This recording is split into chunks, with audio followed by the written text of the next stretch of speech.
In this lesson, let's move on to our boss's next question, analyzing sales by month. To do that, we'll create a column chart. We'll keep the months on the x-axis and the sales on the y-axis. This visualization will help us clearly see some monthly trends, which months are performing better and which ones are falling behind. So let's go ahead and build our sales by month chart using a column chart. Step 1. Insert the column chart. All right, let's switch to our Power BI file. Here, under the build pane, look for the clustered column chart. That's the one we'll be using. Click on it, and it will appear on your report page. Now, let's resize and position it properly. I'll move it a bit down and adjust the height and width so it fits nicely with the visuals.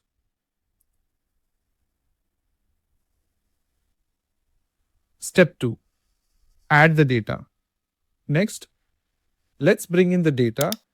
For the x-axis, drag and drop the date field because we want to show the trend based on months, right? So we will use the date field here.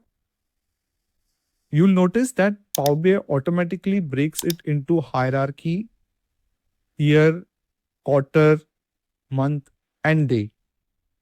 This happens because Power BI recognizes day fields and automatically creates a hierarchy for them.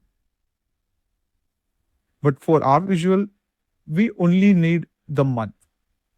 So let's expand the date hierarchy and deselect everything except month or select month. Now, for the y-axis, drag the sales field, and that's it. We now have our sales by month chart ready. Step 3. Format the chart. Let's clean it up a little. First, let's fix the title. Double-click on the title area and rename it to Sales by Month. Remove the sum of part. We don't need that here. Now, here's a pro tip. If you've already formatted another visualization and want this chart to look the same, just click on that formatted visual, go to Home, and use the Format Painter tool. Then click on this new visual and see it automatically applies the same formatting.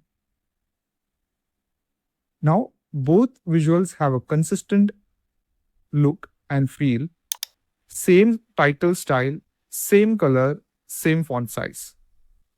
And there we go. Our sales by month column chart is ready. Clean, consistent, and easy to read.